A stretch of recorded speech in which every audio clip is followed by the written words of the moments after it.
Thank you for the 23 months, Habibi. 23 months? 23 months. 23 months. Hi, Lodane. Good morning. 23. Hail Eris. Good morning. How are you? I'm going to admit, this is a bit of an effort post that I did, but then I ended up succumbing to sleep at the very end. And so, it may be just as disorganized as it would have been last night. But I've crammed for the test. We'll see. I didn't eat a good breakfast, but I'm here. I'm in my seat. It's fine. My pencil's sharp. What's up? So what is the breaking news for? Great segue. Yeah. Hi. What is it that, because you never actually told me what it is. Well, I sent you everything that you need. Oh my God, this is happening to me over and over. And just remove all ability for you to give me exposition? No, thank you. No. All right. Well, since you refuse to look at the things that I sent you, Johnny, so typical, I'm just going to have to kind of start from the beginning, I suppose. We all know our friend Stu Benson. Left Hand Stu is his handle almost everywhere. Great mustache. Stu's a great guy. I'm going to try not to gush too much, but I have to get the journalistic bias out of the way already. Lovely Canadian. We know Stu, we love Stu, so let it be no surprise that we support Stu, but Stu finds himself in a very interesting situation lately, and, anyone who's, watched the alt-right playbook is probably going to recognize a lot of stuff from there just kind of play out before our eyes. So, I'm an American. I'm sorry. As am I. I didn't choose it, but as a result... from Sweden. Yeah, well, that's its own thing. We can hold that against him. Yeah. Our friend Stu has found himself in a bit of a pickle. As an American, I don't understand Canadian politics. I know that I just worked on a show for 4 years where we heavily covered Canadian politics, but still, their presidential campaign system really never made a lot of sense to me. And so I have learned a lot of things that may be basic information, but I'll be happy to share all of it with you while we explain what happened to our friend Stuart recently at a little press Q&A. This was before the English debates, because in Canada we have French debates and then the English debates. And of course, it gets all parceled up and everyone's going to ask their questions. And so let me paint a picture. Stuart Benson is a reporter for the Hill Times, and that's a respectable newspaper in Canada. He's worked there for a few years. He ended up being in the press pool for these debates, but for a month he's been thinking about and writing about this issue in Canadian politics when it comes to their presidential campaigns. In America, we have this great big period of time where everyone is throwing money around in their campaign, right? Everyone is just throwing tons of money around, doing tons of advertising, travel, all of this stuff. That's for the primaries. Everyone's trying to get in. And then the primaries happen, and everyone who didn't make it into the primary, almost all of those people suspend their campaigns and stop spending. And then the people who are in ramp up their spending a great deal. The way they do it in Canada is there's this period before shit gets real, before, the pre-writ period is what they call it. And that's kind of almost like the similar bottleneck as the primary. But what it does is pre-writ, everyone can spend all the money they want, or they can spend a lot more on campaign advertising and that sort of stuff. Then once we are in the post-writ period, once things buckle down, everyone's spending is actually expected to pretty much dry up a great deal exponentially. And anyone who spends more than 500 Canadian dollars in an election for any effort to try and sway it one way or the other has to register as a third-party advertiser. But what? Anyone who's spending over 500, if you wanted to make $500 worth of Trump yard signs, you would have had to register and say no, I'm as a Canadian citizen, I am trying to actually shift the election in one direction or another, and this is how I'm doing it. You have to register. You have to tell them exactly what you're doing. Or the amount that you're spending, right? It sounds like they need freedom. It sounds like they need to, be liberated from this tyrannical political system. I mean, we could use a few new states, right? As I've said, it would be nice to be able to go visit them on an Amtrak without that pesky passport or whatever. I don't know. And we get all that water in the water wars. Yeah. We're going to need it. All those trees that haven't been cut down. Yeah, yet, until we figure out there's sugar in there. Oh, shit. Oh, man. We've done a lot of dark things in the name of sugar. There's all this sugar coming out of my bookshelf. I don't know how to... All right, but go on. I'm sorry. Stuart's been on this beat for a month because I was looking back at things, and he wrote a story about this third-party advertiser situation, and then the newspaper that he works for has a podcast, and they did a 15-minute podcast about it.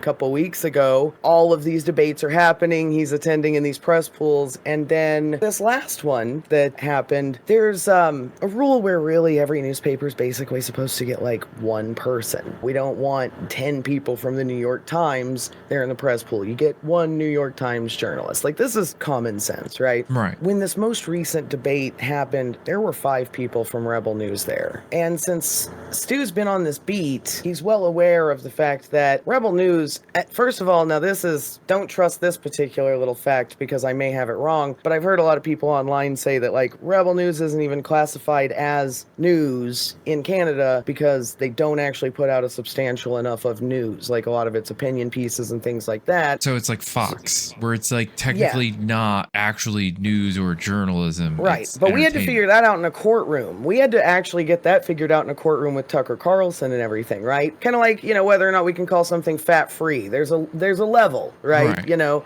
well, they have that level for news. You know, this isn't news. This doesn't pass the smell test. You can't call it cheese. You have to call it a cheese product, whatever. So they are a news product, but they are not news. And so, by my understanding of it, and again, that part we're going to take with a grain of salt, but what they are and what is provable is they are listed as third-party advertisers. They are registered as third-party advertisers, as is another company, and it's called For Canada. Now, this is Ezra Levant, or Levant. I don't remember exactly how he pronounces it, but it's a geographical region, you know, I mean, yeah.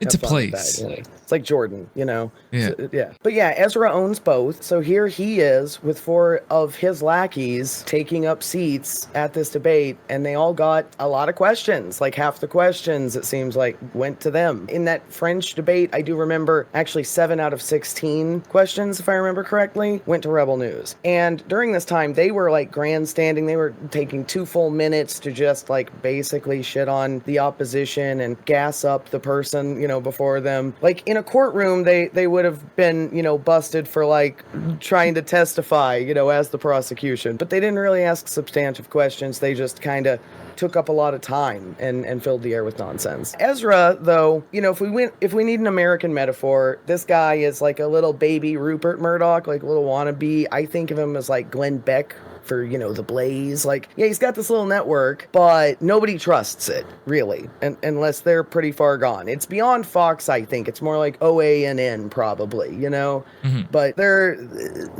crackpots, but they're the ones operating up there and being extremely disruptive, knowing that these companies, For Canada, for example, operates a bunch of, like, billboard trucks, you know, the trucks going around with a great big sign on them. One of them was outside of the event. So this is all in everyone's face. They're obviously spending a lot more money than they're supposed to be. Stu's on this beat. He sees all of this. One of their former employees starts like trying to trap him in, you know, a rhetorical situation. Voices get raised. Everyone's cameras come out and start filming it. And then what most people don't know is that Rebel News had been behaving badly all over the place during this entire event and causing all sorts of problems. But since Stu had a moment of basically being prodded and surrounded, and he spoke truth to power, he didn't, you know, step down. He was just like, no, hey, you know, it's bullshit. You guys aren't following the rules. That has been framed by a lot of right-wing media, if we can call them that. But, you know, a lot of right-wing people online are taking that footage, framing it like, oh, look at this guy completely losing his cool, you know, he's a maniac. And then, because of all of the bad behavior of Rebel News, which I want to get into more in a moment, because it's pretty wild, the things that they got into, the council like came forward and said, oh, hey, you know, these little Q&A sessions, these, you know, where the press actually gets to ask questions of the candidates, like outside the official debate before and after, we don't really think we can host these anymore because we can't really promise security on this anymore, so we're just gonna shut this whole thing down. Like, this is a long-held media tradition. Poof, just doesn't happen anymore. Just a bunch of voices just snuffed, you know, pretty much. Like, it was already a struggle to be able to ask the questions, especially with this false competition with people who are advertisers in the room pretending to be journalists, pretty much. Now it's just gone. Now it just got taken away because the bully went around and pushed everybody on the playground, so now nobody gets recess, you know? So it's a really maddening situation, and the right-wing media is running with the footage of Stu and saying, look, this is why it happened. This lunatic backstage attacking Ezra. This is why it all got shut down. So that's the situation we're in. Now, I've described all of that, and we have a lot of preloaded information, but once we get to the video, it's going to get a little feisty. I wanted to edit together like the best version out of the handful that I found. I didn't do that, but I did find one where some chud already kind of did a good version of that for us. Okay. But I do want to warn everyone. The beginning of this conversation is about a guy named Ryan Turnbull, who I know very little about, but he's a liberal candidate up in Canada, and he's a little controversial because like 15 years ago, when he was like 30, from my understanding of the conversation, he said some stuff with some clever use of the F slur. As a queer person, I acknowledge that the turn of phrase is clever. And that's where the video starts. Most of the videos that we see being put out there about this start way later. But the guy who was setting the trap originally actually filmed it and showed us from the very beginning. And this conversation's about this Ryan Turnbull guy and the homophobic things that he said. And there in the beginning, we see Stu's actually relating that his queer friends actually love that turn of phrase and have pretty much reclaimed it. They think it's hilarious. That is, you know, now something in their vernacular. And the guy secretly turns on the camera and is like, oh, so you have friends that say the F slur regularly? As if you care, you chud. This guy works for Juno News. He used to work for Rebel News. Stu clocked him for that, but everyone's like, oh, no, you don't work for Rebel News. Yeah, anymore, dude. So Keean Bexte is this guy's name that the video starts off with. Just wanted to warn everyone, we are going to hear the F slur. It is going to be part of the conversation. Now, again, this is put together by a chud, and he's taking footage from another chud, so... And things get homoerotic / because for plausible deniability. Also, the dudes are being kind of homophobic. That's one. Do you have friends that get pretty homophobic at times? Yeah, most of my gay friends. Most of your gay friends. Do you know how most of my gay friends get pretty homophobic at times? Which is on brand. That's pretty on brand for most gay men, especially if they're white. Yeah, that's 110%. I mean, it's like saying people of an ethnicity are being racist against that ethnicity when they, you know, use their own speech, you know, kind of thing. It's like, well, I guess. I am being totally unironic here when I say that, like, okay, well, suburban gay men being homophobic. Yeah, no, that sounds about right. I mean, there is also some of that. Yeah. Okay, I'll give it to you. But, you know. Much? You know how? But you can see the camera's hidden here. I mean, you know, this is not. It's already bad news, you know. But we're gonna get multiple cuts. You say it. He said, yeah. Is it fagotization? Yeah. That's run through my gay friends like wildfire. They Fagotization. They love it. They love fagotization. They think it's the funniest word they've heard in a while. So Ryan Turnbull. Doing this voice doesn't actually. So work. Ryan Turnbull. No, I'm not. I'm curious. What do you just think that politicians? So Ryan Turnbull, that's what they're arguing about here at the beginning, because it's become a story in the last handful of days, from what I can tell, from this guy who's recording, putting out stuff about all of this, and it also seems bad faith. Right. I don't know how true it is, but it does seem bad faith, which Stu approaches here in the video. To be off the hook for saying stuff like this. What, 15 years ago? How long ago? He was 30. Yeah, okay. Sorry, so who are you? He wasn't a politician, so this is when he was... He was a 30-year-old man. Okay. Who called gay men perverse. Yeah, I think I've read through your story, and I know you don't even believe that that's what he said. Oh, I 100%, because I read it. I read it, that's what he said. I read it too. And you're... Okay, I mean, you don't have any sort of morals or scruples, so okay. You just throw it wherever you want. But I read it, and I know you're actually smarter than you pretend to be, so I know you know what he was saying. So he typed the words on Facebook, perverse fagotization, referring to gay men. No, just calm. That is wild. Like, that's one thing for like a gay man to say, right? Like, because there's obviously like that kind of irony within it, right?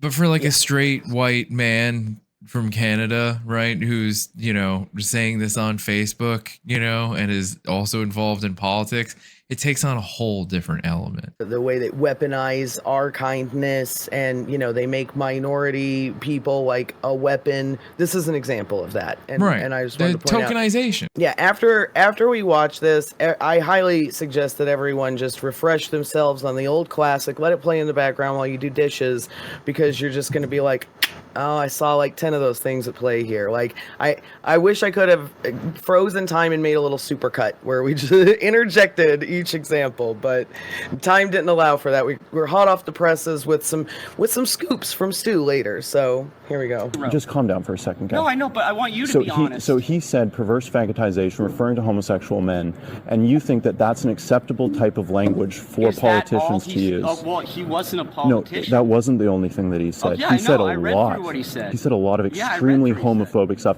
And just because he's a liberal, you're trying to defend him. No. If this was a conservative... so if it was a conservative, you would call for him to be removed, like Aaron Gunn. Absolutely. But Aaron Gunn hasn't said something like that. Okay. And if you could point to them doing that, please let me know. The voice doesn't work. It's crazy that you're getting so emotional about this, though. And how many of your friends... How many of your friends drop F slurs just frequently? I have respect for the industry and the profession. Sure you do, yeah. Your little chattering class. Sure. You third-party advertisers that you Who work are you? for. Who are you? Who do you work for? Rebel News. Who do you work for? Rebel News, owned by Ezra Levant, is a different company. Notice we had a camera change. Yeah, there's multiple camera angles here, and now there's multiple people looking at, like, this dude. Yeah. That's like clearly trying to like start some shit, because he could just as easily be like, hey dude, this conversation isn't going anywhere, like, let's just cut it off here, you know what I mean? Like, yeah. I'm sorry, I'll leave you alone, I'll let you get back to whatever it is you were doing, right? And we can both move on with our lives. But so once we've got the second camera here, though, this is where people start broadcasting it in the rest of the sphere. Nobody shows this setup here. Nobody shows, maybe some of them mention, oh, they're talking about Turnbull, but that's it. And we basically launch into this, and this is where our headlines kind of occur here. Right. Because, I mean, if this was just an argument between a mainstream journalist who's award-winning and respected and some, backwater chud who's the CEO and editor-in-chief of a corporation of one, fresh out of Rebel News, then this wouldn't be a story. But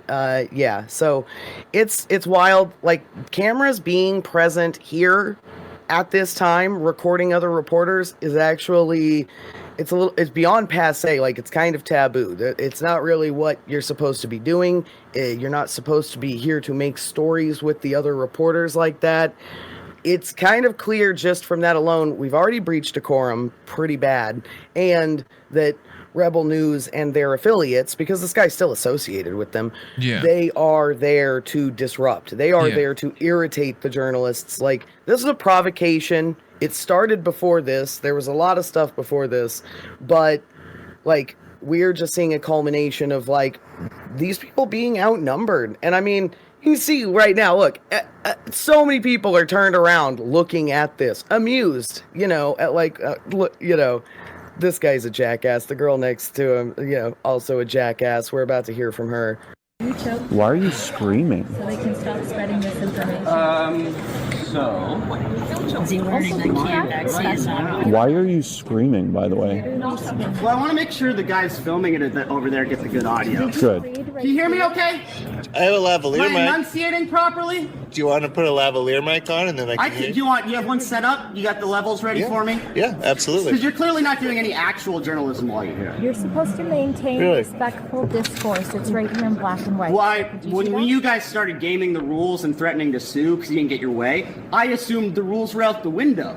No, it's right here in black and white. We follow the rules. Oh. It's the federal... Was that like when it was in black and white saying you should only have one reporter credited so that everyone might have a chance to ask a question? You're but getting instead, the facts wrong. you wanted to take, what was it, 2-minute long questions so that Poilievre only got asked 3 questions. He usually allows 4 because things move a little bit quicker at his press conferences. You guys are so verbose, I'll say.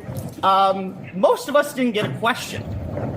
And what I really don't enjoy is that everyone else here was being respectful, following the rules, just being considerate to everyone else. And what you guys decided to do was to take advantage, threaten to sue, so that you could try to get more than that. This is what happens when a lawful neutral gets pissed. Oh, Rick, our show, you hoser. Yeah, and I think it's like really unfair that like, you know, they're trying to make it seem like he's crashing out where he's like, I'm enunciating loudly so that that mic over there can also hear me.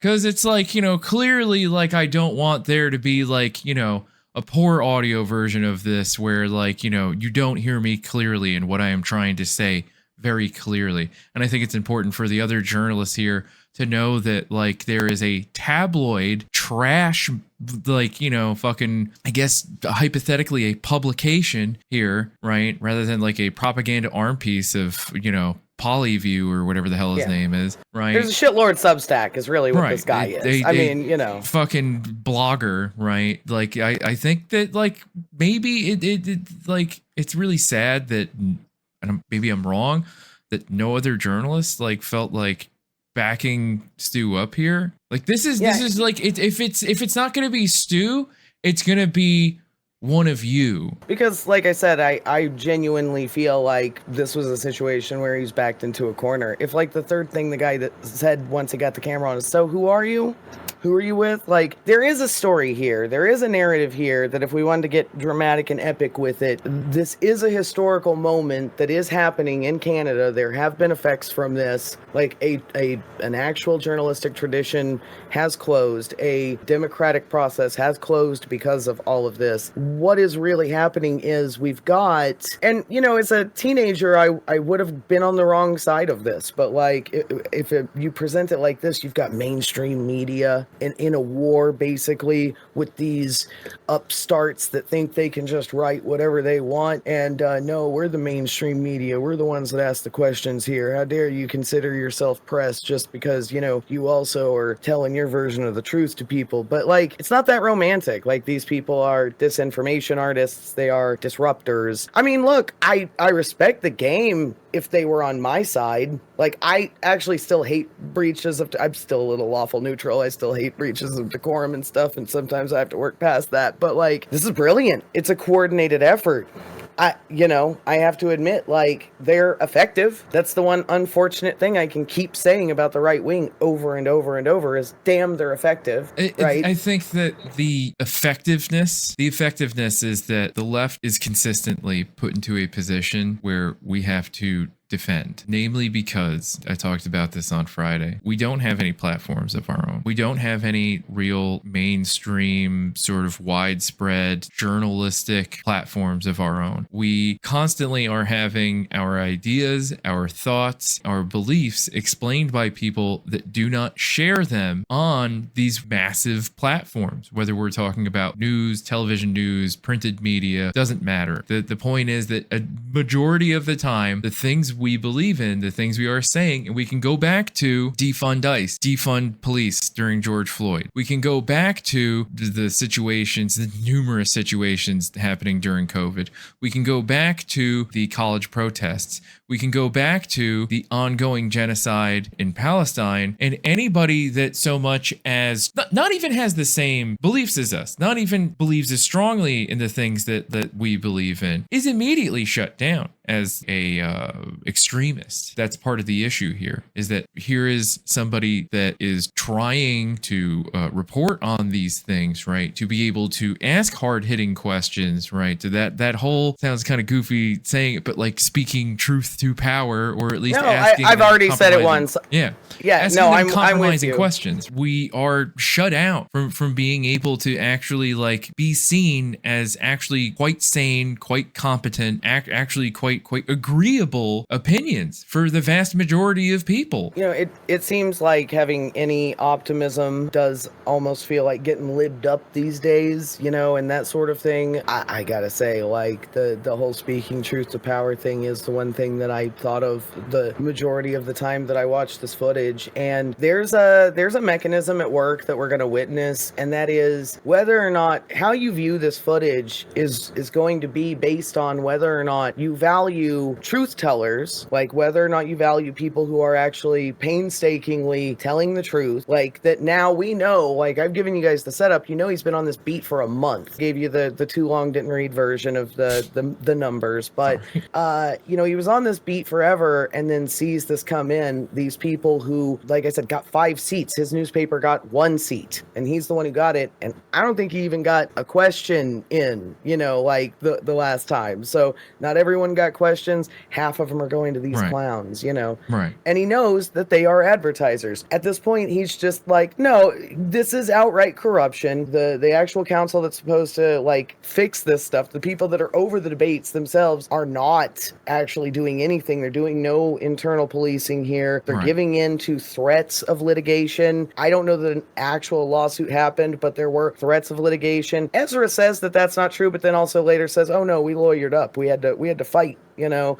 So naturally. Yeah, but it's I wanted to push back against, like, you know, like the Red Wizard's comment of we can't come together and have cohesiveness with our politics because we really don't know what we want as a movement. And I don't agree with that. I think that the vast majority of us would want universal background checks, would want universal health care. There's a number of things that we all sort of agree on, at least the very like bare bones basic version of shit that we all agree on. A lot of times, again, it comes down to we have other people that have a conflict of interest in doing things like, you know, universal background checks on firearms ownership, or universal health care, or like the elimination of like college debt, or like, you know, any of these other things, low income housing, being allowed to even build low income housing or affordable housing rather than just the luxury housing that's been built in this country for the last like fucking 15 years. There's a vast majority of these things that, like, yeah, we all agree on. What it comes down to is the right wing actually being able, and when I say right wing, I even mean the libs too, being able to completely eliminate us being able to speak for ourselves, being able to have a left-wing commentator invited to speak for the things that we believe in. Yeah, so it seems like we kind of, and this is splitting hairs here and being pedantic, but it does feel like maybe we do know what we want, or we largely agree on what we want or how things should be, but it does seem like everyone gets fucked up on the process, on how we do it. That really does seem to, like, a lot of our problems really do seem to be based on how we do it. Well, we can't even get that far because, again, right, like when we talk about, like, you know, I'll bring up defunding the police, right? So many people, right? We're just, oh, you're just gonna get rid of like all emergency response, and it's like that's not at all what I said. That's not what I said at all. A lot of our stuff doesn't even get off the ground because it gets mired in the rhetorical, you know, before it gets a chance to breathe and you know, stretch its legs and try things out. As to where, hey, the fascists just get to go, hey, well, we're just gonna see how this plays out. I'm just gonna trust Trump and Musk on this, and just, you know, they know what they're doing, you know. Pretty much. We found other Trump supporters who give the president high marks on tariffs. How do you feel about the tariffs? Well, I think Trump was upfront about it. He said we're going to hurt some now. I think some of the countries they're already starting to come around. It's going to be good. I really believe that. You have faith in Trump? Yes, I do. Wish we could get that kind of faith, but I will say to Mag, to address in chat, speaking truth to power is just stating what they already know but are bad optics. That is basically finishing my thought that I ADHD'd earlier, which is that it depends on what you value, is how you're going to see this clip. If you value people speaking truth and uncovering corruption and having ethics and wanting the rules that benefit us all to be followed, not just rules for the sake of rules, but rules that we've all agreed benefit all of us to be followed, then you're going to be on Stu's side. If you like dunks, if you got Twitter brain and you like dunks and you like bullies, if your favorite character in The Simpsons is unironically Nelson, you're not gonna think that Stu has good optics here. Right. Like, well, like, and look, that's the unfortunate truth is I can see it both. I can see like, oh, ha, that was a funny meme they did on you, Stu, with the invasion of the body snatchers joke. But I'm still on Stu's side, you know, like I can see I can see the low-hanging fruit being grabbed. Do you remember during the presidential election where a lot of Democratic candidates across the nation suddenly were talking about trans people, right? From a very like, you know, right-wing perspective, right? Like imagine a world where there is a left-wing publication that's just like, we would like to bring you on and interview you about those comments. We want to talk about that. And being able to actually have them like, you know, talk about how like, all right, this is unfactual. This is a right-wing talking point, right? What the fuck are you Instead of just platforming them and giving them time to air their fucking nonsense without actually, Right. Oh, well, that's how some people see it. That's equivalent to the actual facts.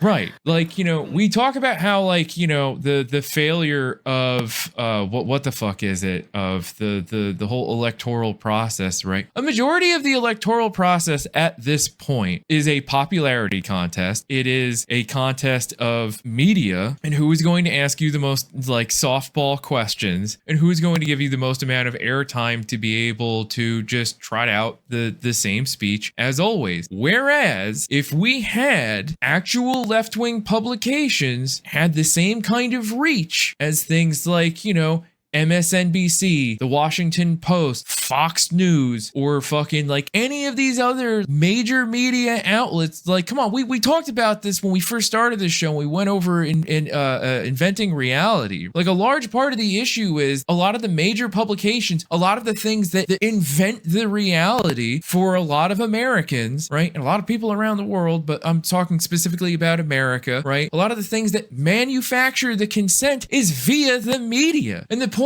is that I'm getting at is that again, we do not have that kind of power. And it starts, honestly, in this country, it's going to have to start from there. It's going to have to start with like, not just us being platformed and hoping that one of us gets big like Hassan or some shit on twitch.com, right? It's going to have to come, right? Not from like one of us, like, you know, getting retweeted a lot on Twitter, right? Or one of us getting really big on Blue Sky or there's some other fucking thing. It's going to have to come from people like Stu, people that are doing the thing that Stu is trying to fucking do here. Yeah, that's like, I know that it sounds corny, but you know, part of the reason I think it's appropriate for us to talk about it here is I kind of do see this as a historical moment. I literally do see this as like things changed. This could be a moment that gets pointed at in the history books of like one of the 10 incidents where journalism got shut down across Canada as they won a bunch of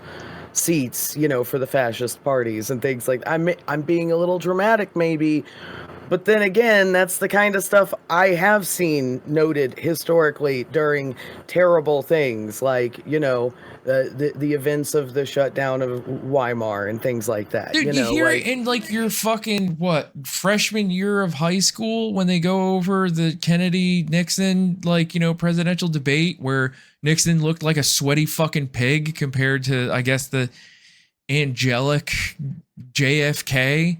Right? By today's standards, they both look like dog shit. But like fucking like when you're in school, like you learn about how like that was actually a major thing that decided that election. But yeah, they would have probably never actually made it to that position in the modern day. Like you really gotta be much prettier now. But another optics thing, when it comes to another presidential election, shout out to my friend Bango for pointing this out years ago. But you know, he pointed out there was a big narrative shift in America when it came to our debates. And that was, you know, we kind of used to talk a lot more shop and be a lot more direct about like our positions and what we were advocating for. And then once we got on TV with debates and everything, there's this moment that he points to as a pivotal moment where Jimmy Carter is explaining his position and then boring. Ronnie Reagan goes, "There you go, Jimmy. There you go again. There you go, Jimmy. And the audience cracks. They think it's hilarious, right. you know. And he swept the entire fucking country. And that is like a moment when discourse did kind of change, and we did start moving towards kind of, I'm adding on to my friend Bango's thing here, but kind of started dunk culture, which is kind of, you know, the narrative could be, we have these disruptors, we have these people that are independent media and they're going in there and they're really shaking up the mainstream media, or it could be mainstream media is trying to do its job in a very challenging time and we have all these disruptive assholes intentionally fucking things up. But I argue also, that the disruptors are specifically right wing. Yeah, oh, of course. But it is also a story of, like, you know, basically who's telling the truth versus who's got the best dunks and which one we are preferring. And so it just kind of all comes back to that for me, because I watched this video and there are times where I'm like, ah, damn, they got you, son. But also I'm still on your side because that doesn't change the facts, you know, like, it sucks. That's part of the alt-right playbook that they never say outright, is like, when they're doing all of this shit, when they're doing all this chud shit, I mean, it looks cool. Or they're trying to emulate, like, bad boy, like, Fonzie shit. And I know I also emulate bad boy Fonzie shit. I just use my powers for good. I'm a light side Sith. You know what I'm saying? But whatever. Alternative media isn't always independent, and journalism is cracked as a profession, and this is what we see today. Yeah, well, I mean, like, you know, can we even call what, like, you know, Ezra Levant, right, is doing? Can we even call that, like, you know, alternative media when it's no different than, like, the same shit that they would get at right-wing media? They always try to claim that, like, oh, there's only, like, you know, one right-wing media station in America, and that's Fox News. It's bullshit. Right? Yeah. We talk about it all the time. Chad is always trying to fucking remind me that, like, you know, oh, actually, the libs are right wing. And the one time I'm like, yes, like, you know, I'm bringing that up, that, like, this is an important thing to remember, especially in, like, a media space. Both sides are right wing. I'm trying to tell you that we do need a media platform of our own that is not a Trotskyist magazine, that is not Red Sails, that is something that, like, the average lib could read and be influenced by without ever actually recognizing it as, like, oh, this is the Hammer and Sickle newspaper. Capitalism makes it where it's always going to be hard for anything like that to happen without just some benevolent billionaire. And how did they get there if they're so benevolent? You know, there's all of those old doomer ass, you know, answers to that. What I've been thinking about, though, and it's probably just because I'm a nerd, but, like, if we could have actually gotten the press out a little better about Star Wars and what the hell it was actually about, like, it doesn't just have to be news. I'm not discounting news, but it doesn't just have to be news. But whether it's art, whether it's the news, we got to get a handle on something to get people's hearts and minds, you know, shifted. It's not like all of these things that I'm talking about, like the Washington Post, MSNBC, Fox News, CNN. It's not like they don't have opinion articles and thought pieces about, like, you know, everything from fucking, like, you know, fidget spinners to, like, you know, the latest season of fucking White Lotus. You know what I mean? It's not like we can't also have that. And I understand that, like, yes, a lot of these things that we would be competing against have very wealthy donors. It would have to be completely independent. But we live in a media space that is still largely, what's the word I'm looking for here? I hate the term Wild West, but, like, kind of like our government is not at, like, it's not able to keep up pace. Most of them are 80 fucking years old. It took them how long to like tamp down on fucking TikTok? Yeah, actually, you just brought up an amazing point that I've unfortunately kind of not really gone over very well, and it's not gone over very well in any of this stuff, unfortunately, except by Stu, and that is that one of the big problems with all of this third-party advertiser interference, it's really what it is, it's campaign interference, basically. When it's done beyond the rules and it's not documented properly, it's just campaign interference. Right. And the problem with this is the reporting mechanism that I told you about. You do $500 $50 or more, you have to say that you're doing it, and you have to explain what you're doing and how much you're spending. Well, that's like a process you have to go sign up for, like a driver's license, right? But there's not really a mechanism in action like highway cops to check you out and making sure you're following the rules. There's not really a good enforcement mechanism or investigation mechanism for this. So most people, it's speculated because half of the people that signed up the first year, like they had like 110, I believe, sign up the first year. Now it's like 56 signed up the next campaign cycle. So they're just not signing up. I've got information, man. New shit has come to light. They're just not reporting. They're just like, nah, we're just not going to tell you about it then. I can't read it another way. You telling me half the people just stopped being interested in politics? No, they just stopped reporting. It's a surrender. And the numbers that Stu pulls from like just Facebook ads, you know, you can only pull from like certain chunks of time, so you can't even get the full span. You can't get the full year. But the numbers look like they're beyond what they're supposed to be, is what it looks like. You know, all of the third party parties that I could find on the Metal Ad Library spent a combined $81,000 on just meta ads. So that's Facebook and Instagram advertising in March alone. It's what it looks like. We can't say for certain because we don't have all the exact numbers, but I don't know that anybody does. Like, when you make the mechanism like kind of, hey, just be honest, you know, we don't really have a way to go after you for lying, like, they're gonna go ahead and steal an election with a bunch of misinformation and breaking the rules and advertising when they're not supposed to, and then boom, what are you gonna do? What, are they gonna punish themselves after they're elected? Like, right. It's, you know, not gonna happen. And now, nobody likes you. The CBC Radio Canada had 4 questions and we had 4 questions. Why are you lying? Yeah, after you guys threatened to sue, so that you could. That's why they got the 4 questions. Here's because Ezra. The commission. You're making that up. You're lying again. When did the CBC get 4 questions? Yesterday. Yes, after they had already folded to you because you threatened to sue. You're lying again. I'm not. It's your correspondence. Don't you have a third-party advertising truck to go take care of? You're lying How again. How much have you spent on third-party advertising this election? Between Rebel News and For Canada, companies you own both of, how much money have you spent to influence this election? I'm assuming in favor of pause.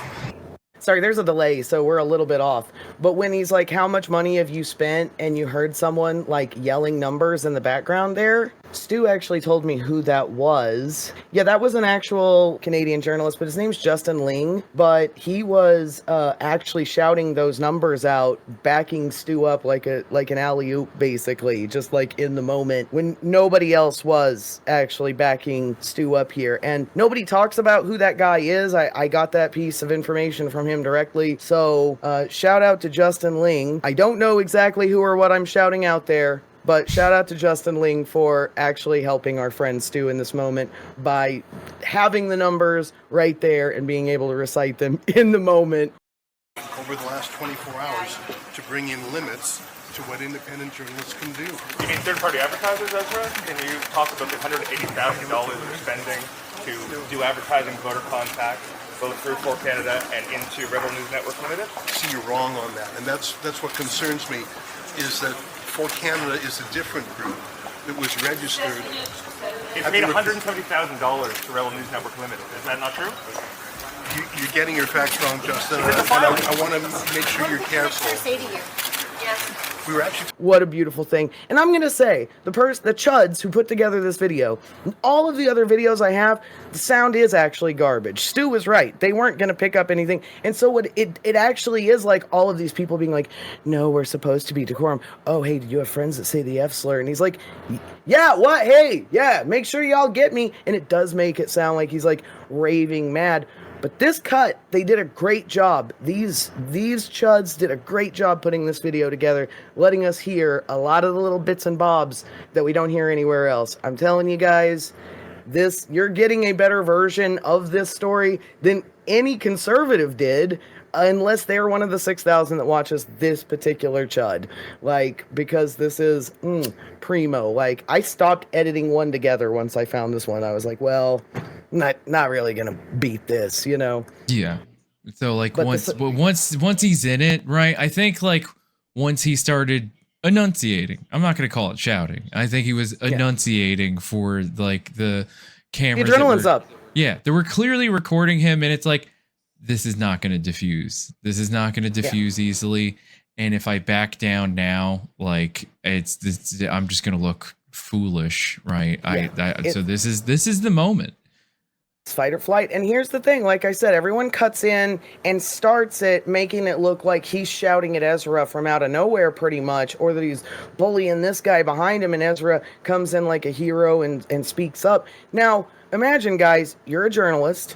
The Hill isn't like, you know, the paper he works for isn't the smallest paper. It's you know, it's a respected paper, but it's also not the biggest, right? Right. So you work for a nice little respectable paper that does good coverage, and you're proud of your work. But there's like the baby Canadian Rupert Murdoch in the room now piping up, getting involved in the conversation you were having, like, and he's got his camera out already. Like, that's my adrenaline would spike too, and I never knew about this Ezra guy before this, and I hate his guts. Like, I know about Rebel News, but I had no idea who this guy was. But yeah, even Glenn Beck being in the room, if I were in Stu's position, even some clown like Glenn Beck, he still owns a media network. News and for Canada, companies you own both of, how much money have you spent to influence this election? I'm assuming in favor of the Conservatives. How much have you spent? You're a journalist, you must be honest. Spent zero. So, Rebel News Limited, you set up... You're a liar. I like how at least one other voice was like, yeah, that's not true. I've done your homework. You're making things up. You can go to Elections Canada right now. Every third party. And, you know, people are getting up with their cameras and shit now. Rebel News for Canada, and you will see clear as day Ezra Levant as the owner of both of those companies. He has third-party advertising trucks driving around this venue right now. That's not a Rebel News ad on there. You're lying. Why are you lying? Rebel. It's owned by you. Sorry. The truck is for Canada, which is owned by you, which is separate from Rebel News, which is also owned by you. You're crazy.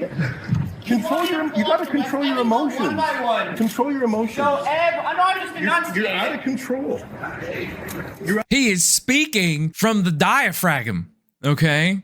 Control your emotions, little lady. You're hysterical. That is very. The non-men in chat, I'm sure, picked that up like immediately. You know, that's a thing that like a lot of us males would probably miss. But it started with the previous guy, and this is like, it's literally, you're just seeing it as a tactic, and it's, oh, you're crazy, oh, you're being, why are you shouting, you know, you're really unhinged right now. And that shit continued with the right-wing coverage of this, that helped frame him as a scapegoat, because people can factually say, like, oh, this guy was so uproarious that Ezra Levant had to say, dude, calm your emotions. Yeah. Somebody called for security. I'm dying inside because it's super duper sexist coded right off the bat. Like I said, though, this is where we get into the one person's telling the truth, one person is trying to dunk. And the people who appreciate the truth are going to walk away appreciating the truth. The people who appreciate the dunk are going to walk away appreciating the dunk. Those of us who see it lose our mind. It's like it's like that Star Trek thing, you know, you're at a door and, you know, one person always tells the truth and the other one, you know, can only lie. You know, whom do you trust? Everything Harry tells you is a lie. Remember that. Everything Harry tells you is a lie. Now listen to this carefully, Norman. I am lying. Illogical. Please explain. But like one is always telling the truth, the other one is trying to dunk. Your brain just snaps because you're actually a replicant. I mean, you know, that's the you caught me. But no, that's the optics thing here. Like that's the, you know, which one's better optics? It depends on what your goal is, you know. Right, exactly. Quietly doesn't make your things any less You're bullshit. Completely out of control emotionally. And your facts are completely wrong. You're an embarrassment. What's your name? What's your name? You're suddenly shy. No, I'm Googling. You're Googling your name? No. Why don't you tell us who you are, tough guy? Stuart Benson, Hill Times. Student Benson, well, you're a disgrace to the Hill Times. And your facts are wrong. You're a journalism, buddy. Actually, here's the thing. I can do the job of one of me can do the same job you literally need 5 reporters to do. So am I the disgrace, or is it all of the people you needed to do the job I do by myself? You just got to control your emotions. It's funny how he can't answer that question. How it's like, it's one of me versus 5 of you, and I'm able to keep up. And and then when every time, you know, I actually catch you in like a question that you can't answer, you suddenly, you know, resort to, you know, disparaging, you know, my affect, right? Just disparaging and you know, misrepresenting my character. Yeah, I mean, to be a debate pervert, yeah, we have appeal to reason, we have ad hominem. They don't ever actually approach the facts other than saying, you're lying, you've got your facts wrong, which, fact check, he doesn't. Like, right. Everything he literally Ezra is telling everyone in the room. Lie. Yeah, he's literally telling everyone in the room, you can look at this right now. We all have computers in front of us. You can do this right now. As far as the timeline goes, if I have my time correct, and I might not here, but I believe Stu actually was like retweeting stuff about these connections right before all of this happened. So it's like he practically could have just gone, go to my Twitter, you know what I mean? Follow me on X. But that's the thing, is it's an absolutely wild moment, because we are just in a room full of press individuals, allegedly. We're in a room that's at least like 3/4 actual press, ostensibly, and yet only one person, there's like 2 to 3 people max that are speaking any truth in the room. Everyone else is lying. Ezra's taking up all the air in the room, and everything he's saying is a lie. When he says, you have your facts wrong, that's not true, no, everything, and I this isn't just me being a friend of Stu, I checked. I don't want to misrepresent, you know, because like the facts are on your side, then you are, you know, you're a liberal, basically. That's just kind of how things work, right? That's why PBS and the CBC, for that matter, you know, and things like that are automatically viewed as liberal, because they try to be neutral. He's presenting neutral facts, therefore he's going to look like a lib automatically. And all they have to do is say, no, that's not true.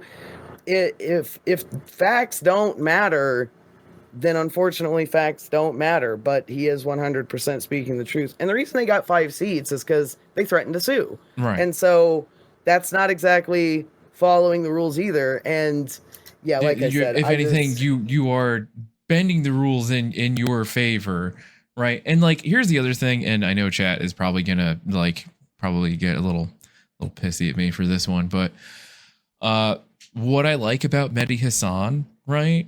When like he's in a debate with someone and they refuse to answer, like, you know, the allegations of their own actions against them, he's like, so you have no rebuttal. So you have no rebuttal. So you have no, like, in like, for every ad hominem, for every kind of deflection, for every kind of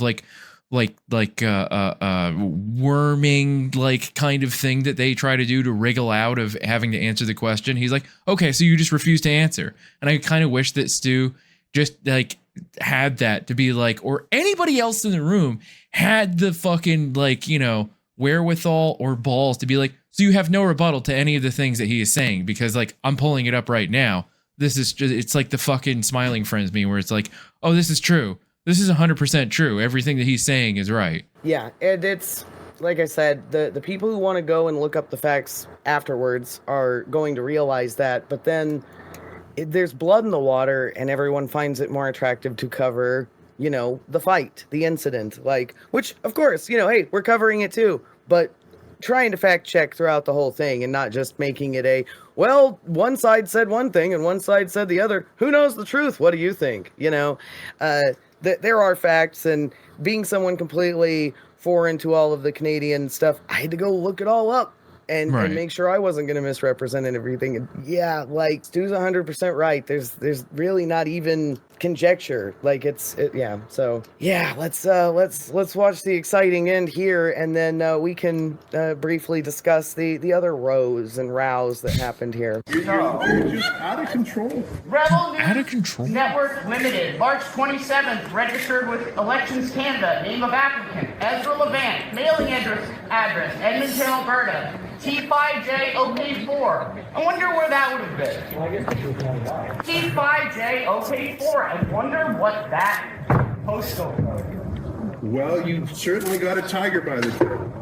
Let's go check out for Canada. Well, you've certainly got a tiger by the tail? I'm sorry, I did not grow up in the Great Depression. What the fuck does that mean in regards to this? Well, it's basically like, oh, well, you certainly cracked the case, son. Yeah, oh, you got a zip code there. You certainly got the investigative journalism down there. Ooh, it's a room full of fucking journalists. How is there not like a single other? Are they all paid for by this man? Like, what are they worried about? Oh, well, what I heard was that, nobody appreciated all the screaming because they were on a tight deadline trying to get their work done. So that's, instead of participating in a way that was more meaningful, they had to worry about their deadline, which, we can get into the argument of how everyone has to be a one-man crew and all of that now, but like, I do have limited sympathy for that if Justin Ling could shout, I don't know if Justin Ling was the second disruptor to be like, hey, you're a disgrace to journalism, buddy, talking to Ezra, but like, there's only a few people in this room even willing to pipe up at this point. But yeah, and considering what had happened before this, which we're about to get to, that's really, I do think a little less of the people that are staying silent on the sidelines here. I wonder who they are. Am I talking too loud now, or should? No, you just, I don't know about you don't understand, you don't even understand what you're looking at. What work are you doing? With nothing in front of you. Yes, the really exceptional work you're doing. What work do you do with nothing in front of you? Meanwhile, like every other single person has like a laptop or something, or is like, Yeah, this guy had his bag and his hidden camera that became unhidden. And you see Stu's getting basically talked to now, I think, by this person. Like, yeah, this person. But you can still see the phone is still recording right here. Oh, yeah. Is she telling you you're out of control emotionally? Yeah, she just looked at him and was like... Tantrum. Spineless. Boy. I'll call you Tantrum Boy.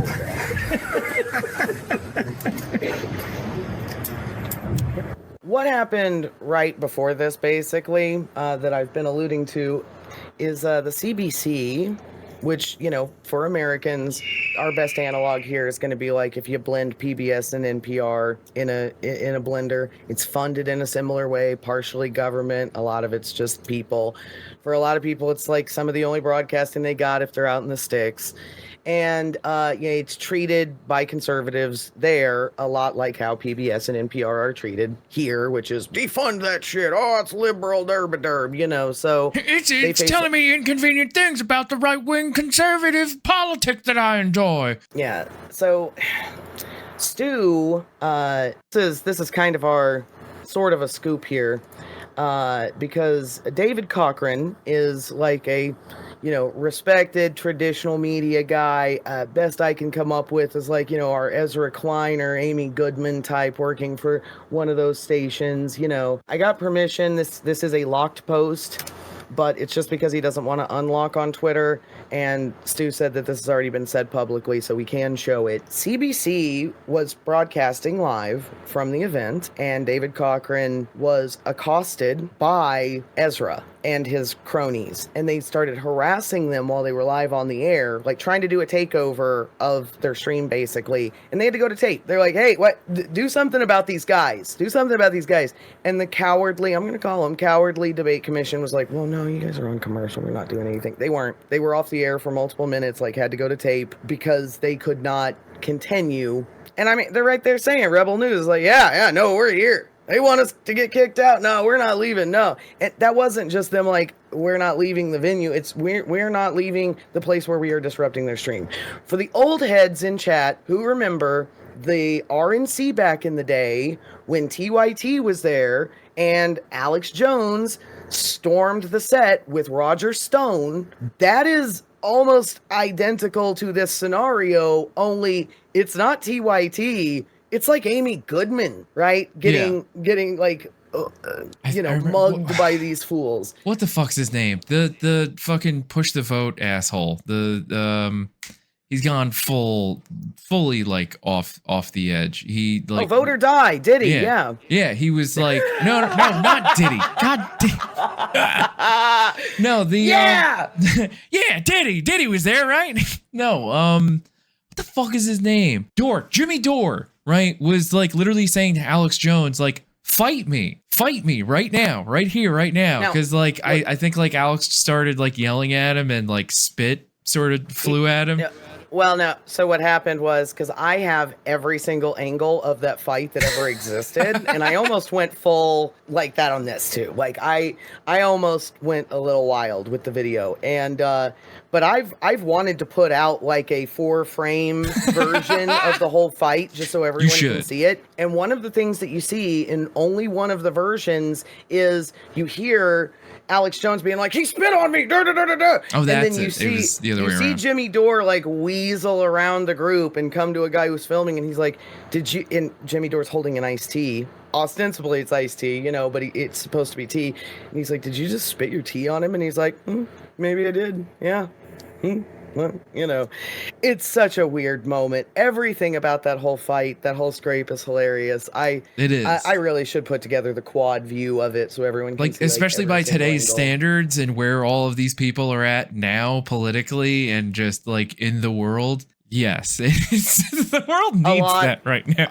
A lot has changed since then. It's a beautiful little time capsule. But this reminded me of that in a lot of ways. But like I said, instead of it just being like TYT, who are, at that point, just like they are also the independent media guys in the room at that time, right? But yeah, no, this is like Amy Goodman getting like surrounded by like Glenn Beck and his cronies, like, throwing tomatoes at her. Like, this is not okay. Yeah.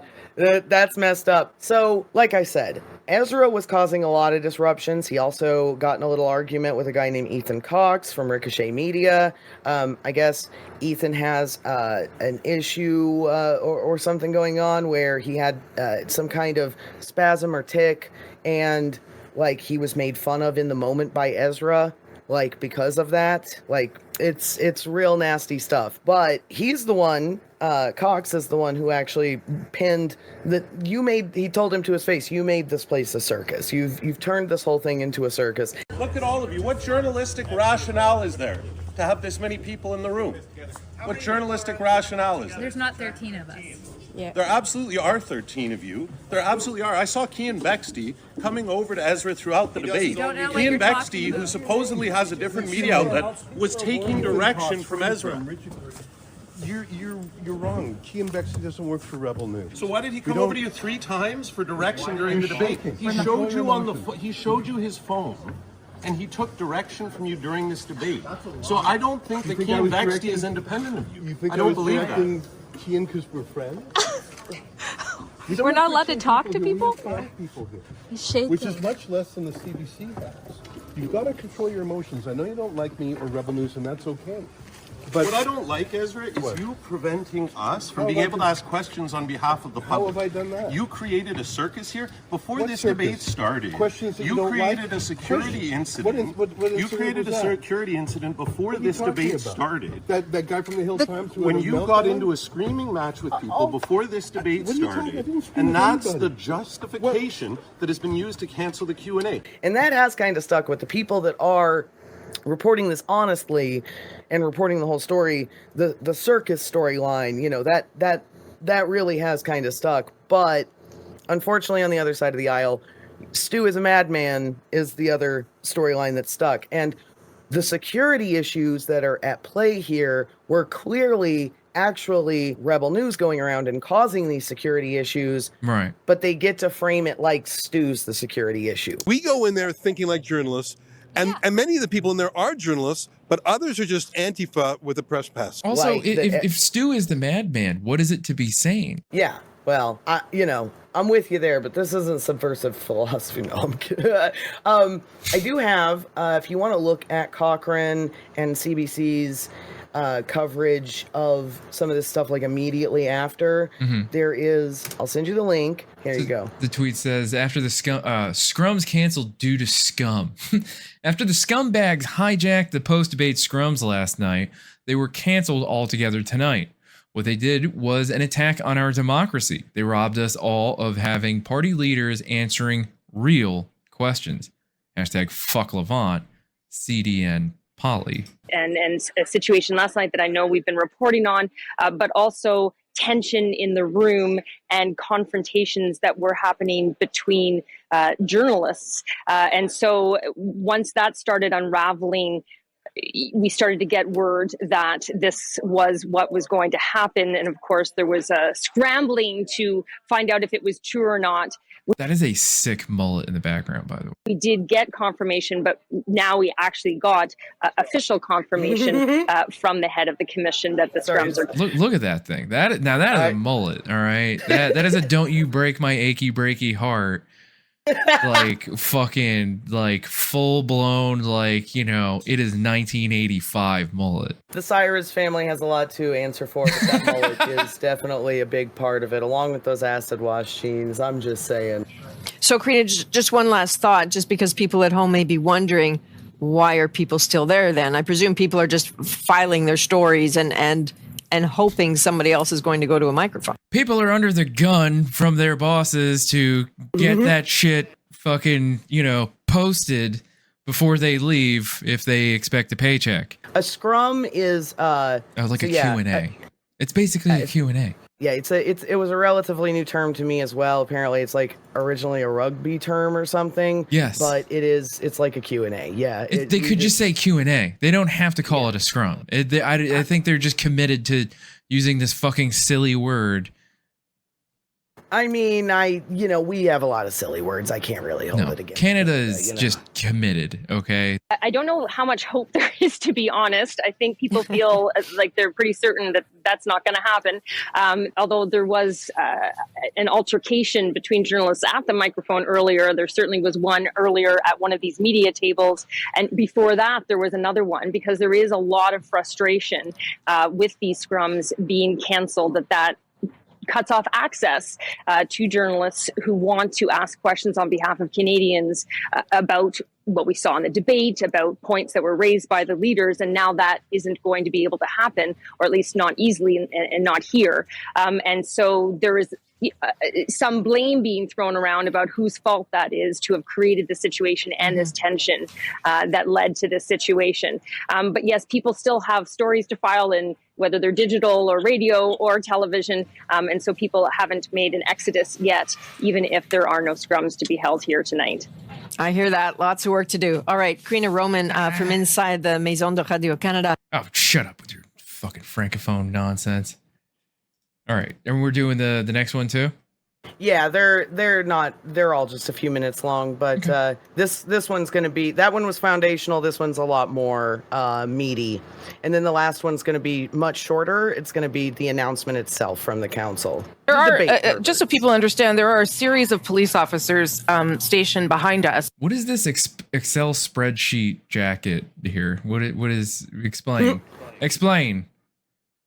To make sure that she's a Scot. I don't know. The Excel spreadsheet jacket and this guy wearing like the Uncle Fester Wednesday Addams combo look. Like there's so much going on here. No. Hey, David Cochrane's like our tech wear king, wearing Rick Owens or some shit right now. Okay, we got to give it up to him. He's looking like, our techno future lord. We love it. I'm totally down with our tartan queen in the middle as well. Though, I have a proclivity for her type. And then we got the hand warmer lady over here. Like she's in the puffy jacket and she's got hand warmers. It's quite the look. Could they not afford, like, I don't know, heaters? Heaters or like a truck? Some kind of... Might be a sound issue. It's probably a sound issue, to be perfectly honest. A sound issue? Look, we're leftists. We can't judge. They have good sound. We don't. We don't know what to... You know, I've got the air conditioner on. No, hang on. How expensive could one of these fucking, like, TEDx mics possibly cost? Okay? I'm committed to the Yeti because it just works.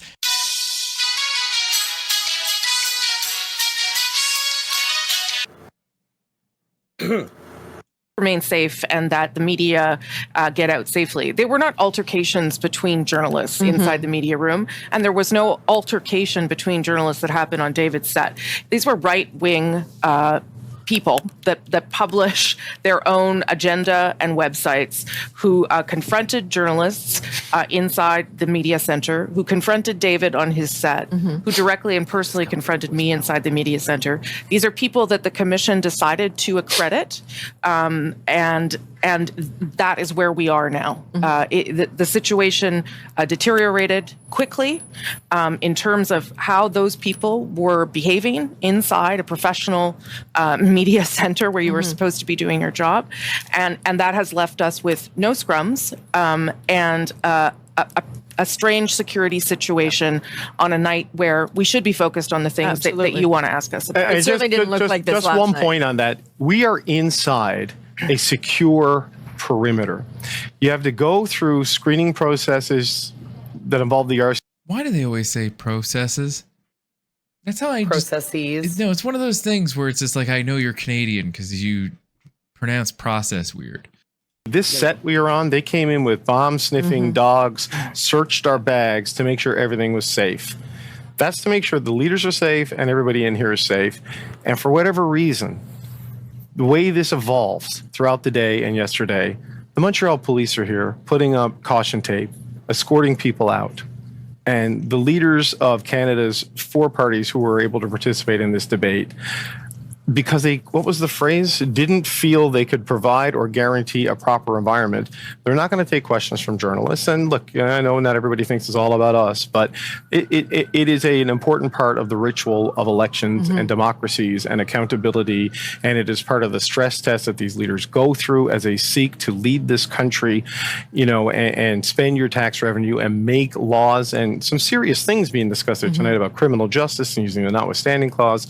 These are all things that require a serious and mature debate, not financially motivated stunts. And this is where we've ended up in this election. With everything going on with Donald Trump and everything going on in this economy and everything going on in the world, this is where the national Canadian election debate has ended up. And it's just exhausting. And it is the end product of multiple years of rage farming for narrow political gain and financial benefit for a very small group of people who blew this up today. And Canadians, as a result, don't get one more rare opportunity to hear the leaders answer questions. It sounds like, and to Karina's point, it sounds like the NDP there is going to hold some sort of scrum tonight, probably around 9:45 at his hotel. At his hotel. Yep. Others may choose to do the same. Do not say which hotel, because it'll create a security incident. But it does. You know, the scrums are intended to follow up on some of the things in the debates, right? To ask more pointed questions about things that maybe didn't get full answers, and so unfortunately that is not going to happen tonight. But I understand that security decisions had to be made. Well, it's interesting that, like, in Canada, you get to ask. It appears like you get to stop. It appears you get to ask way more questions, right, and actually like get some kind of answer. Whereas in the U.S., it's like, no, you get like appearances that are scripted, and you get a debate that, like, you know, is mostly just non-answers. Yeah, and softball questions that are pre-cleared that a lot of the time they have awareness of beforehand, or they'll only answer questions that they are prepared for.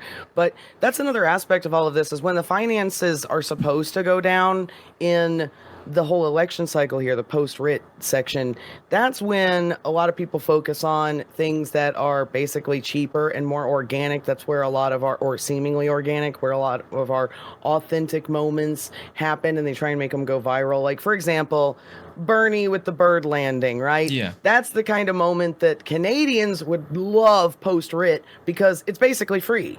And they can just spam that everywhere and everyone can be like, oh, look at that heartwarming moment, and it's word of mouth at that point. But yeah, that's how and why they're cheating, is they're no longer following those rules and they're just straight up, seemingly straight up just continuing to advertise, especially online, and not report their shit. So I don't know how much of the old workbook there is still going to be applied for these organic, heartwarming moments. If we see the libs trying to do this and we see the conservatives not, that kind of gives away the game, I think, a little bit, but I digress. It announced that there will be no scrum tonight with the leaders, because we don't feel that we can actually guarantee a proper environment for this activity. I welcome JB. Why? I invite you to call the campaigns if you want to express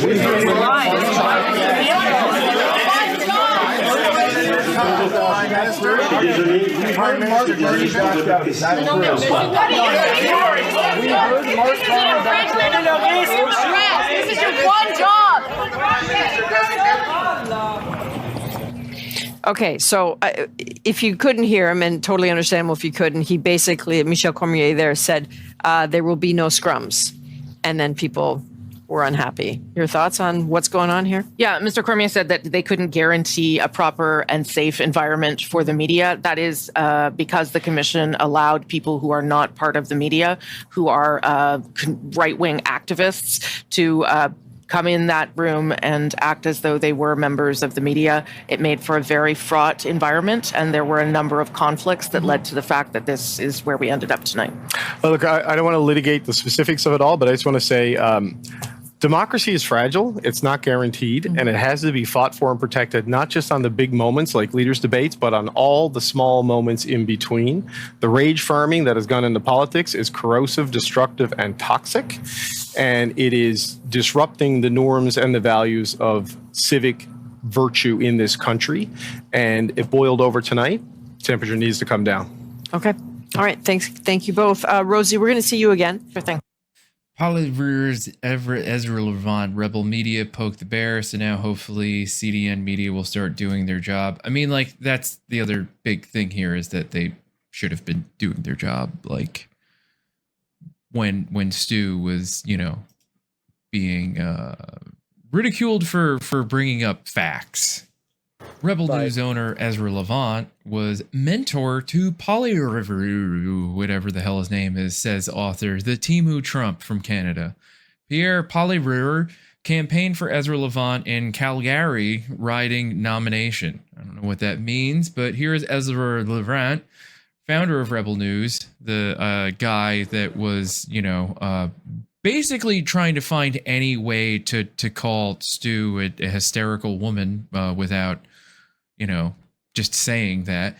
It became embroiled in controversy during the English language federal leaders debate in Montreal. Wow, that sounds so much better than a scrum on Thursday. This Ezra Levant guy, again, this baby Glenn Beck, Rupert Murdoch type figure in Canada, has been a personal mentor to Poilievre, who is like the dorky conservative candidate that they have, like the Mitch McConnell type, the sugar man, this guy's such a fucking bookkeeper. Yeah, they're like trying to make him into like a macho, rugged, everyman, but it's just like, it's not sticking, dude. Like, Reagan's been dead. I could be wrong, but it really feels like they're also really pushing a lot of that off onto the French-speaking audience. I don't know how accurate that is, but it seems like they get more play there for some reason. I'm not 100% positive. There's a David Cochrane Blue Sky, because remember his Twitter is locked, but we can see his Blue Sky I'll just read it really quick. It says, our podcast on the night of the English language debate and the night that security had to sneak us out of a building our employer owns because alt media made it unsafe to leave like a normal person.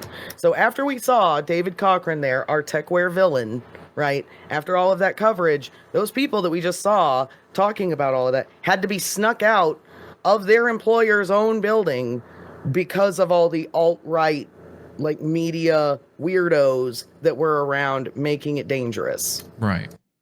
So just wanted to point that out. Because this is, like I said, imagine Ezra Klein or Amy Goodman saying, yeah, we had to go to tape because these people kept harassing us, and then we couldn't even leave the building at the end of the night. On the most important night of the most important campaign of Poilievre's life, Ezra Levant showed up. Remember, apparently, Ezra is the one that, kind of coached Poilievre, right? Poilievre. Just call him Polly. Call him Polly. It's whatever. Polly wants a cracker. Polly Pocket said Mark Burry, author of a recently published book on Polly Pocket. Poilievre.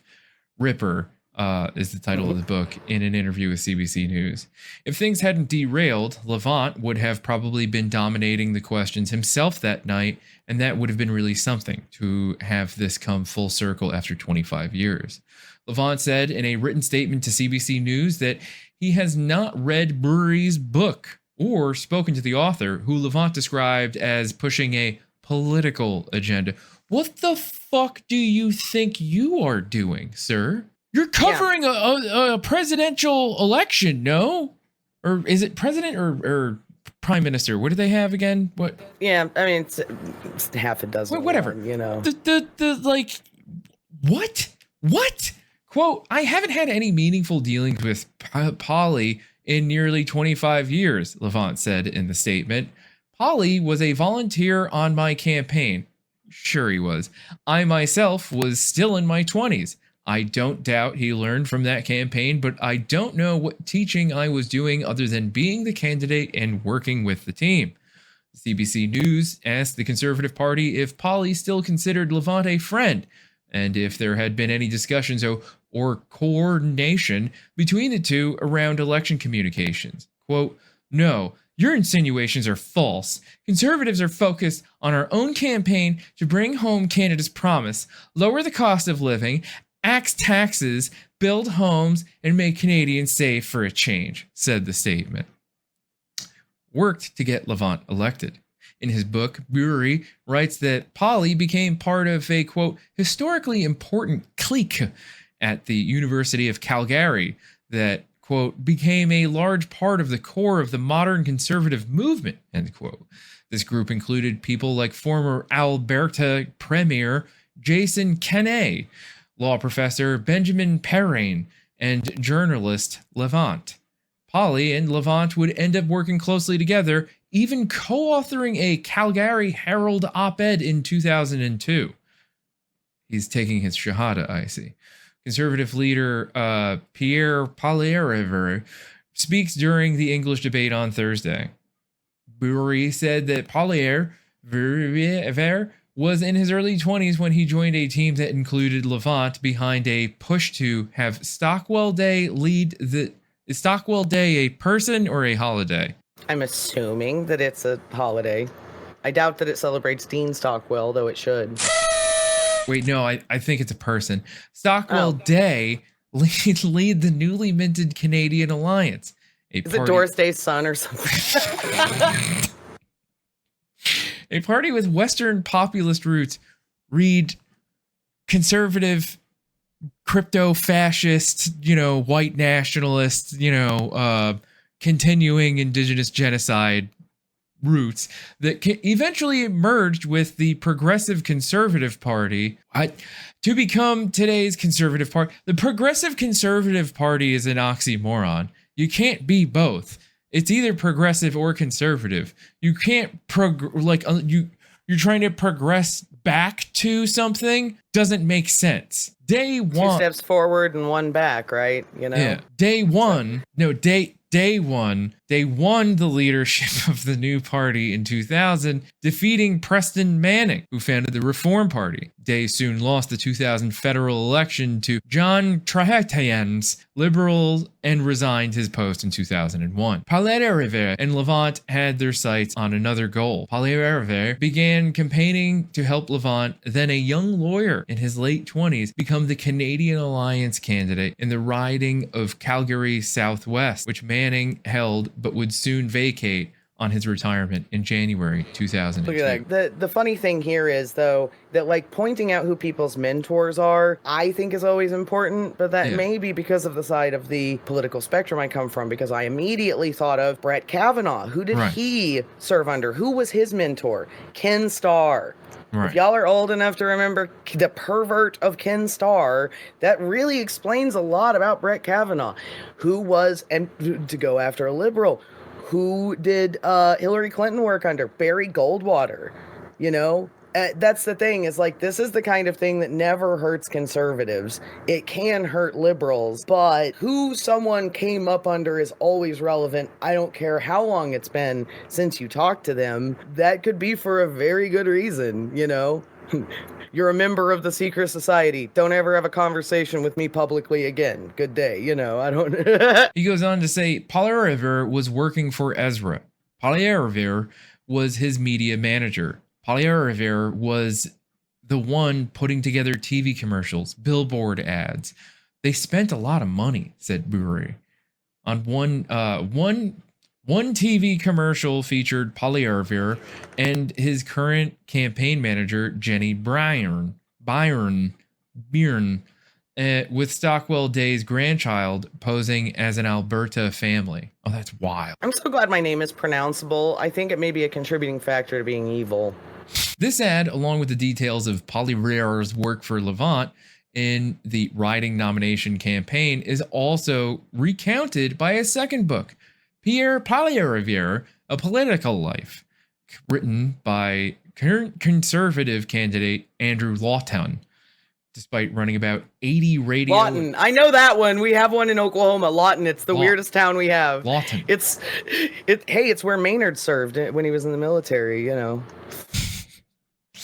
Despite running about 80 radio and television ads, renting billboards, and spending reportedly over $100,000, which is chump change in American, campaign financing, Levant would never get a chance to represent the riding. I don't know what the riding is, even after securing the nomination in February 2002. Stephen Harper would become Canadian Alliance leader that year, force Levant aside, and take the riding for himself in May 2002 by-election. So I believe the use of riding here is basically like an area in which they have an election, because they can do so much funding of this third party business, right? They can do so much funding of a riding, so it's like a district, a seat, I believe is basically what we would say. Right. I was just gonna say, carrot raisin salad used to be something that they served at the hate chicken place, Chick-fil-A. They discontinued it, and then they became homophobic. Connected? I mean, maybe they should bring back the carrot raisin salad and put away the homophobia. I'm just saying, it's overpriced chicken. But Bigot Chicken employs a number of homosexuals that I am friends with. Okay. Yeah, I mean, they may not know it, but. Wait, so you affiliate with people that are Chick-fil-A employees? Oh, that are gotcha. That are homosexuals?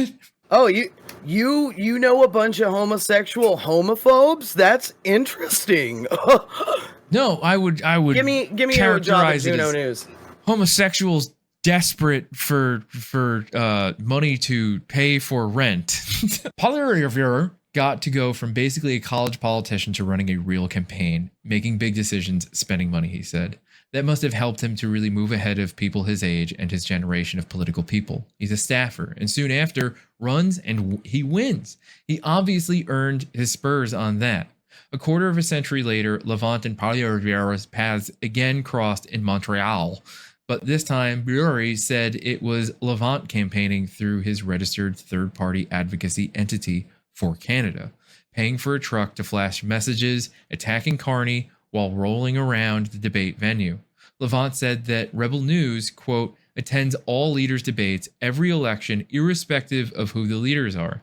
He said the media entity's questions to Poilievre are on the record. Yeah, we're probably... Take a shot at every time I laugh at you mispronouncing Poilievre's name. I don't even remember how to pronounce it now.